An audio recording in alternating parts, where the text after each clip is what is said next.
Morning guys, Mark Ferrasci, Protect Dog Training, heading out for Saturday's bite work with our police scenario group. And I've got, today I left Joker back at the house, which is kind of a bummer. I can only fit 3 dogs in the back, so it's just unlimited.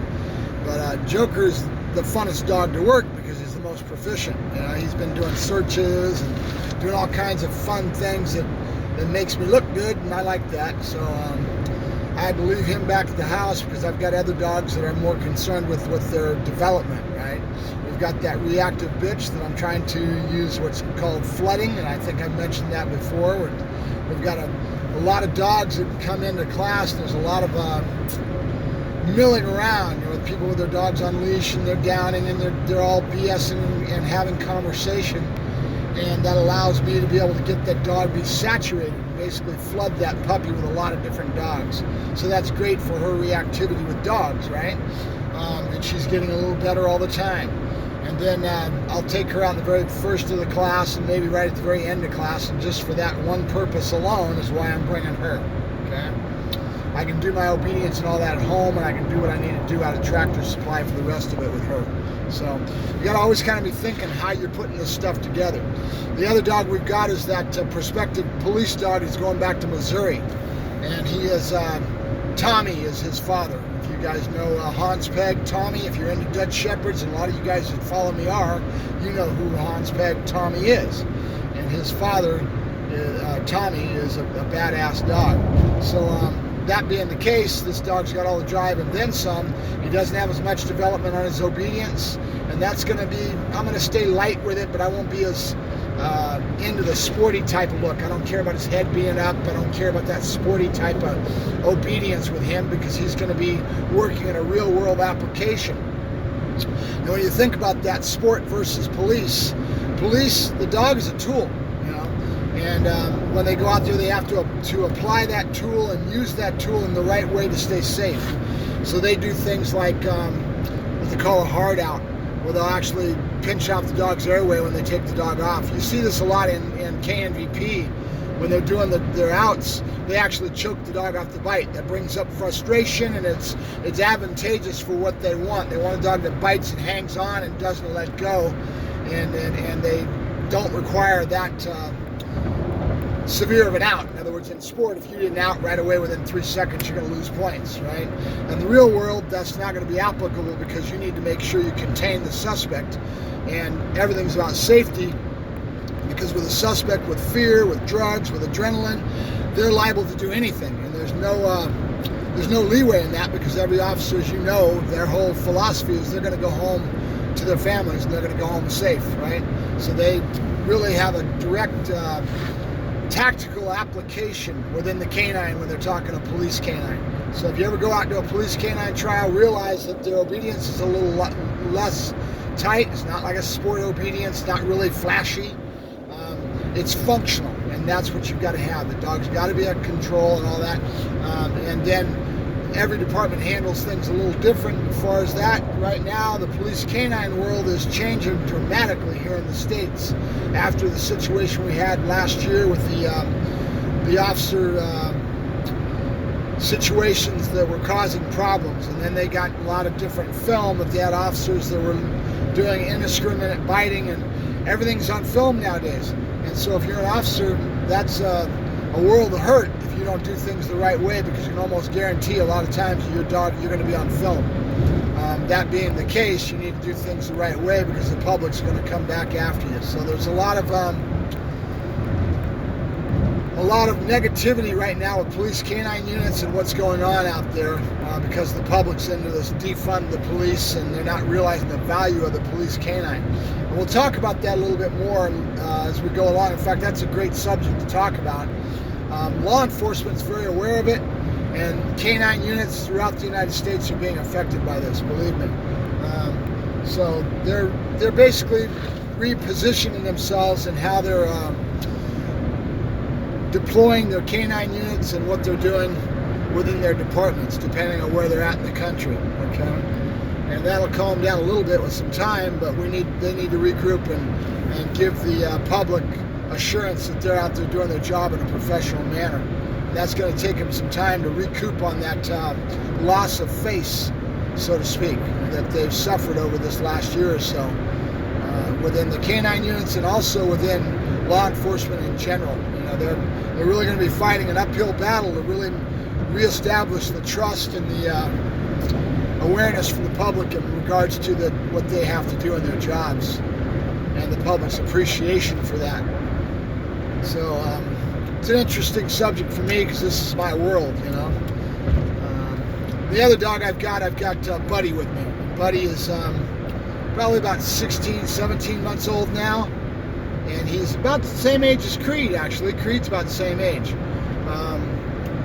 Creed is a slow developing dog. In other words, he shows himself to be about 14, 15 months old, adolescently wise, as far as what his nature is like, but he's supposed to be about 16, 17 months of age. So his maturity is a little slower, which is fine. They're slow maturing dog. I've noticed overall they are a little bit more slow maturing. So that's the dogs I've got with me today. So for some future advanced fun that we're going to have, I just got in a Dogo Argentina, and that was that dog the same breed of dog that ended up nailing that chick that we had that interview, the trainer in New York, Leah, that had one tear into her. And this dog is 6 months old, and he's got an excellent temperament at this age. They've done a real good job with him. He doesn't have much obedience, no control, but he's got a really good temperament. I want to make sure I keep that. And an example of that was the owners are pretty cool because this guy's very aware and cognizant of what it's going to take to get his dog to go the whole way in protection. He's willing to go the whole way. He wants to go the whole way with his dog. And that right away puts my mind into developing this dog for the end result of being a finished product, right? In that regard. So it's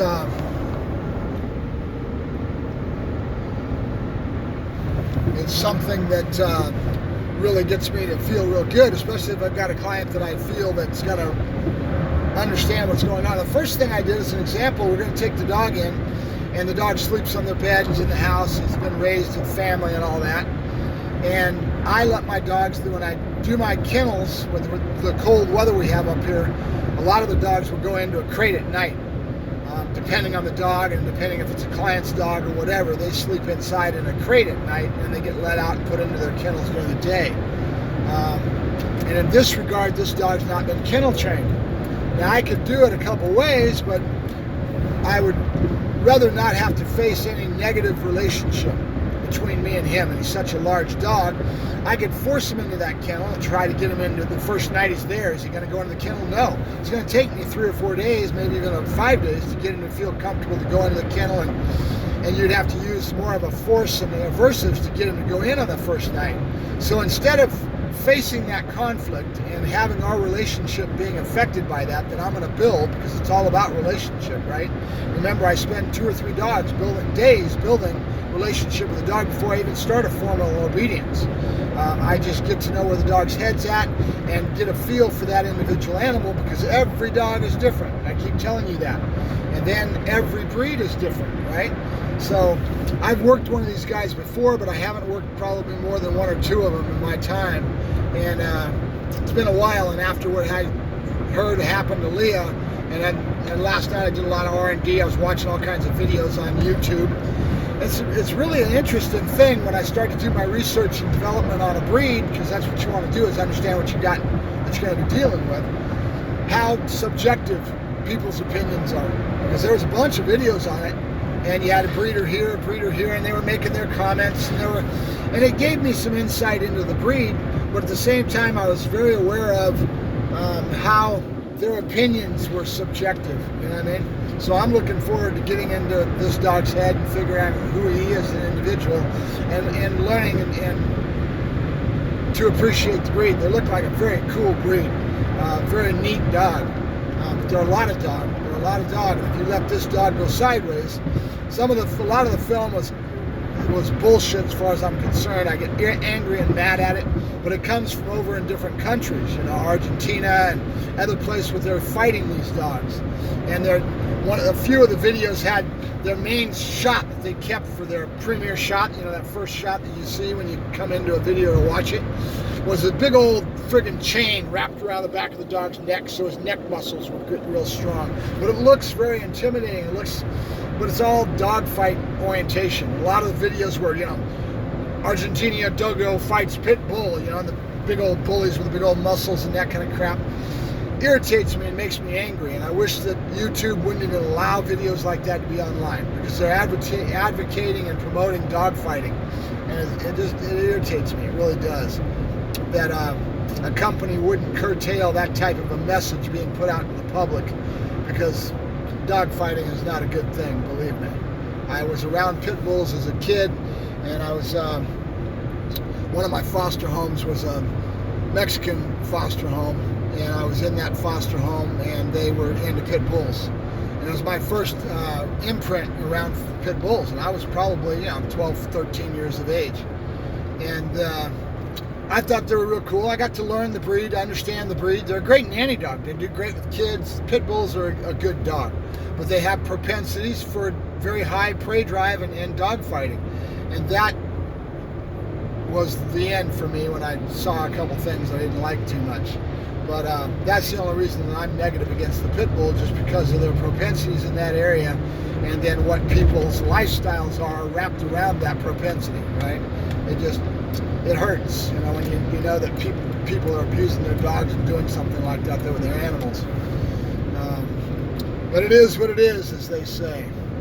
So there was a lot of the video online that was orientated towards that. And then you saw the guys with the dogs, and they've got that nature to them that's, big old muscle guys. And I look at them and I kind of think, no negativity towards you guys, but in a way there's a lot of insecurity when I see something like that. You got to be insecure when you're doing all that weightlifting and you're wanting to make yourselves all macho. There's an insecurity involved. I don't need that. I don't lift weights. I'm secure in who I am, and because of that, I don't need that type of nature in my psyche as far as I'm concerned. That's just who I am. And no harm, no foul. You guys can get into anything you're into. I'm not trying to say that you're a bad person, and it's just not my lifestyle. It's just not what I'm into. So it's going to be fun to do this dog and raise this dog and mold and shape and get away from the propensities and not perpetuate those propensities that are about the breed in general, right? And it just takes a little time to do that. My whole program is wrapped around that, where it's very into people, places, and things, and making sure the dog's stable and all that. I won't accept a dog that's not totally stable towards protection, and that's one of my big criteria, that I make sure that people understand that the dog's gonna have a lot of society, and if they look like they're not being open-minded to that, and they don't want that kind of stability in a dog, I don't want to do business with them, right? So I don't need an area guard dog. I don't need a dog that's nasty behind the fence and that's a liability. Not in my world, not in the world that I live, because my reputation is built on the fact that my dogs are have the criteria. What is my criteria? He's got to be friendly and fine, be able to take him anywhere I go, and be a stable animal to be able to be developed towards protection. And that's one of my highest criteria, and that's what I always push for, and that's why I love it. Like, this dog's 6 months old, and he's got a good temperament and showed no aggression at all. He's not insecure with himself. It's going to be a lot of fun to develop this dog towards my criteria, and that's really going to be a lot of fun. So I'm looking forward to it. So look forward to that. His name is Buddha. That's a great name for a dog. I heard that name. I went, oh, that's cool, Buddha. So you'll get to see him next week sometime, after they spend 2 or 3 days getting him acclimated to the crate. I let him go back home so I didn't have to use aversive and force the dog and hurt my relationship with the dog. Easier for them to do it, explain to them how to do it, and they'll take 3 or 4 days, maybe 5 days to do that, and then they'll bring him back and we'll go ahead and start the training program. So look forward to that one. I am at my location. I'm going to let you guys go. Have a good day. Mark Ferrasci, Protect Dog Training. Yacking at the screen once again. I'll see you later, guys. Bye-bye.